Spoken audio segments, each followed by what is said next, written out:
একটি দেশ যেখানে কাগজ প্রায় অপ্রয়োজনীয়, সেটা হলো সুইডেন। আমি সুইডেনে আসার পর থেকে যে বিষয়গুলো সবচেয়ে বেশি আমাকে অবাক করেছে, তার মধ্যে অন্যতম একটি হলো এখানকার ডিজিটালাইজেশন সিস্টেম। আপনি কি জানেন যে পৃথিবীর সবচেয়ে ডিজিটালাইজড দেশগুলোর মধ্যে সুইডেন অন্যতম? এমন কোনো সেক্টর নেই যে সেক্টরগুলোতে ডিজিটালাইজেশনের ছোঁয়া নেই। কারণ সুইডিশরা সহজ, সরল, সিকিউর এবং পরিবেশ বান্ধব জীবনযাপন করতে পছন্দ করে।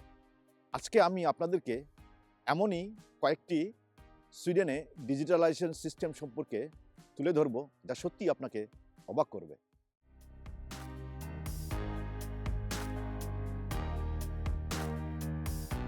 শুরুতেই একটি বিষয় বলে রাখি, ভিডিওটি বোঝার সুবিধার্থে সুসজ্জিত সুইডিশ সোশ্যাল সিকিউরিটি নাম্বারটি কী তা জানা দরকার।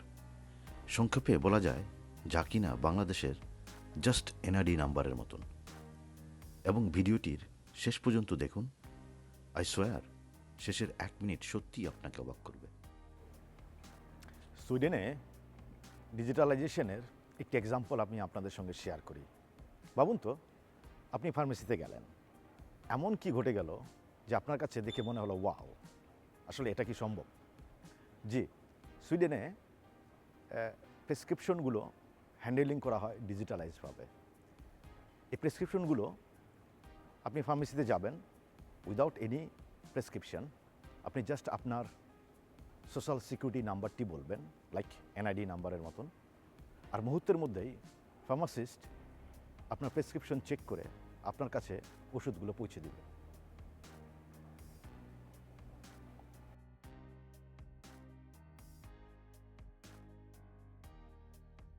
সুইডেনের আরেকটি আউটস্ট্যান্ডিং ডিজিটালাইজ সিস্টেম সম্পর্কে আপনাদেরকে বলার চেষ্টা করব, তা হলো ডায়াগনস্টিক টেস্ট।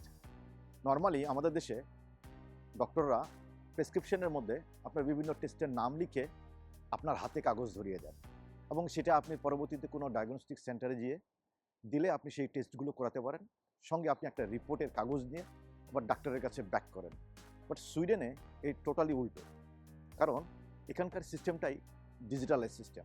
আপনি ডক্টরের কাছে ভিজিট করবেন, ডক্টর যদি মনে করে কোনো টেস্ট আপনাকে করতে হবে, তাহলে সে সেন্ট্রালি আপনার টেস্টের নামগুলো একটা সেন্ট্রাল সিস্টেমে সেন্ড করবে।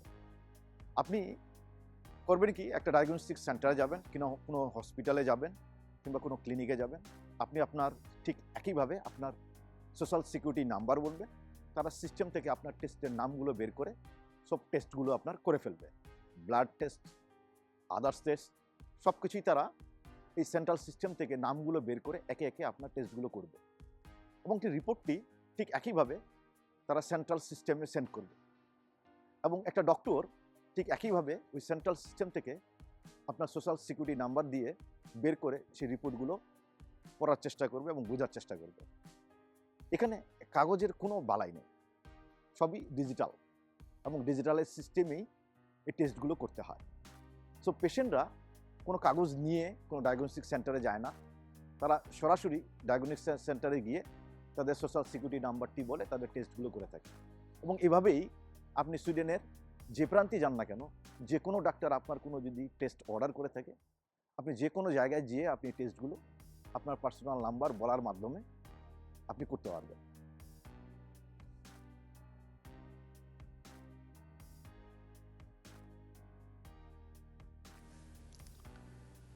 ভাবুন তো, আপনার এবং আপনার পরিবারের জন্য বছরে কত টাকা খরচ করছেন ল্যাব টেস্টের পিছনে।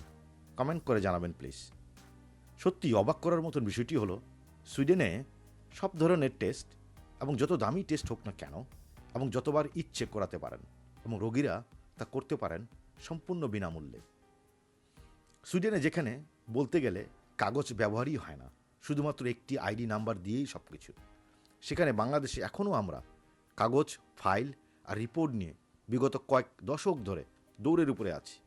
প্রশ্নটা হলো, আর কতদিন আমরা শুধু অভিযোগ, হুমকি ধামকি, গায়ের জোর, টকশোতে গলাবাজি, তেলবাজি আর ব্যক্তিগত সুবিধাভোগীদের অন্যায়কে প্রশ্রয় দেব? ব্যক্তিগত সুবিধার জন্য কোথায় কোথায় রাস্তায় আন্দোলন করে জনদুর্ভোগ না করে সবার জন্য কোয়ালিটি সম্পন্ন কিছু করেন। ইউরোপিয়ানরা এভাবেই বেসিক্যালি চিন্তা করে। আপনার মতামত এবং প্রশ্ন কমেন্ট করে জানাবেন প্লিজ। তাহলে আজ এ পর্যন্তই, দেখা হবে পরের ভিডিওতে। সকলকে ধন্যবাদ।